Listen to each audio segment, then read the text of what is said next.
Welcome to Net Economics classes. I am Priyanka and today we are doing part 30 of the lecture series of daily 10 questions. Part 30 हम कर रहे हैं means today we have completed 300 previous year questions. So I recommend you that please watch all the videos again and again so that you will remind these questions. और if अगर कोई related question इससे आता है तो वो भी आप कर सकें, यही question आ रहे हैं तो भी आप एकदम perfect और correct answer कर सकें. स्टार्ट करते हैं हम. In case of fixed exchange regime adjustment in balance of payment take place through. अगर हमारी इकोनॉमी में फिक्स्ड एक्सचेंज रेट सिस्टम है तो बीओपी में हम एडजस्टमेंट किसके थ्रू कर सकते हैं? Option A change in price level, option B changes in exchange rate, option C changes in interest rate और option D none of the above. तो क्या होगा हमारा करेक्ट आंसर? देखते हैं इसकी एक्सप्लेनेशन.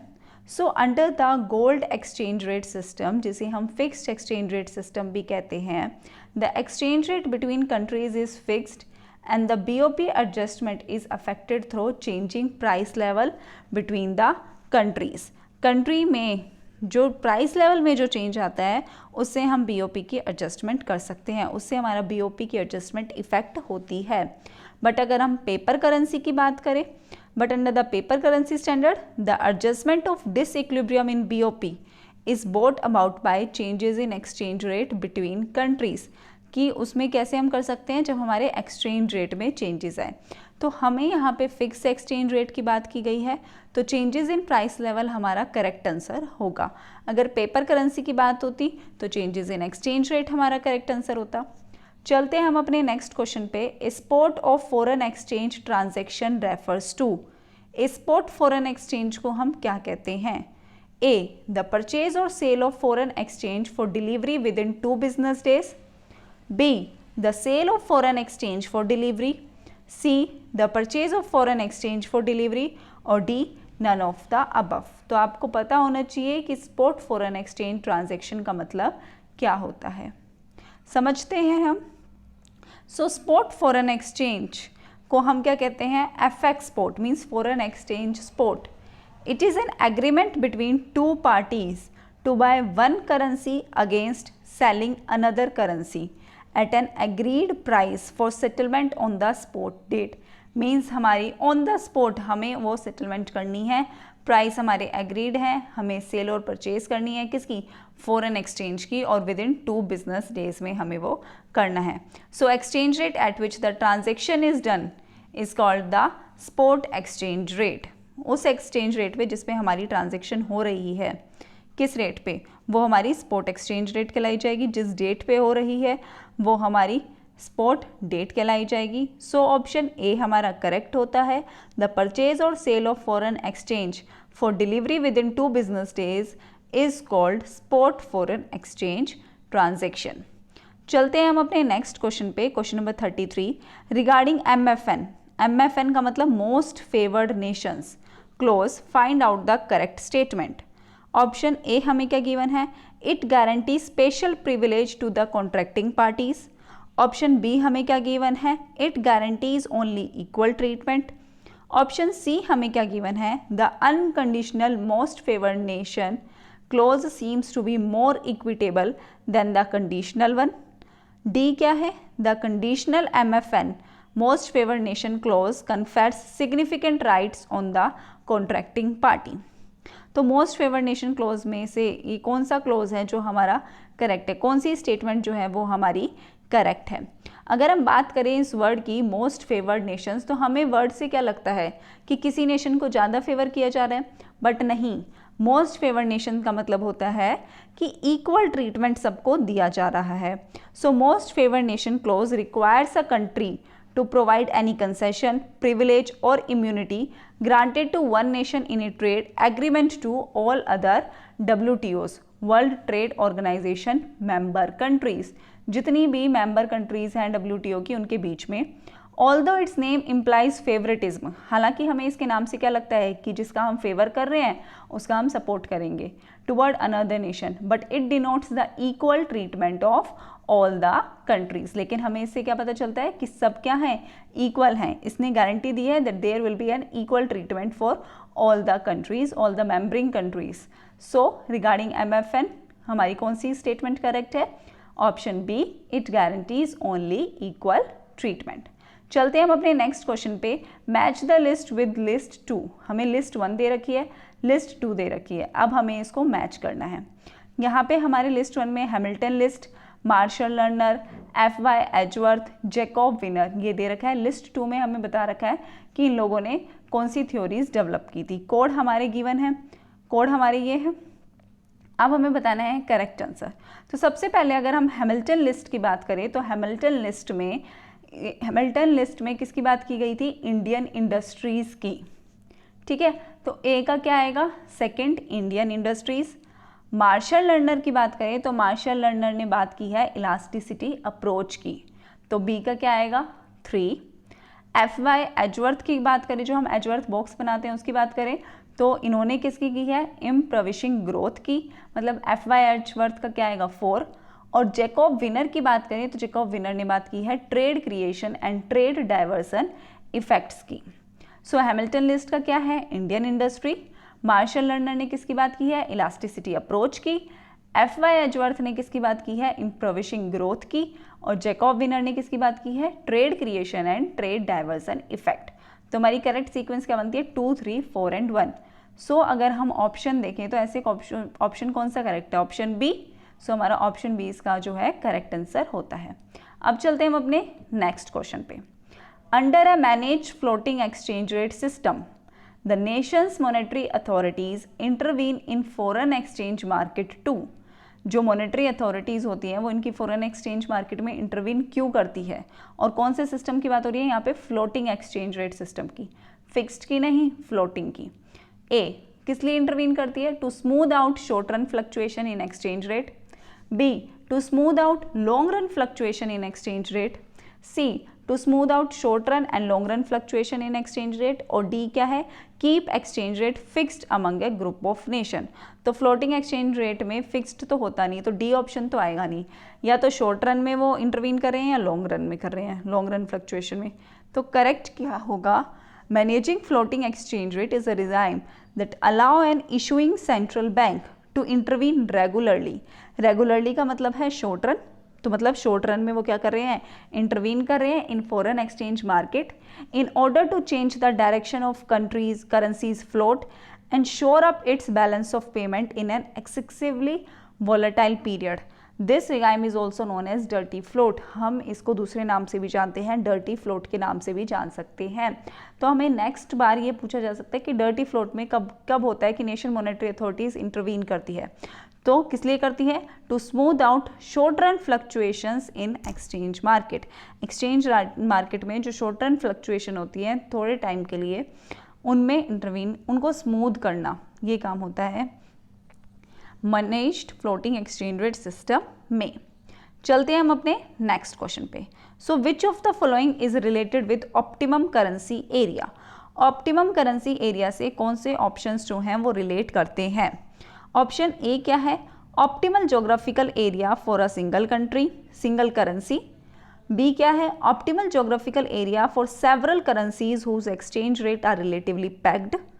ऑप्शन सी क्या है? सिंगल करेंसी और the pegged currency fluctuate jointly vis-a-vis other currencies. Option D क्या है? All of the above. तो हमें ये पता होना चाहिए कि ऑप्टिमम करेंसी एरिया होता क्या है, तभी हम बता सकते हैं। तो समझते हैं इस चीज़ को।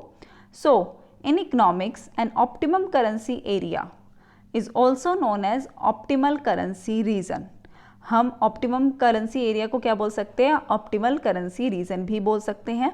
ये एक जोग्राफिकल रीजन है in which it would maximize economic efficiency to have the entire region share a single currency. सारे रीजन्स क्या करेंगे? सिंगल करेंसी ही शेयर करेंगे इन थ्योरी।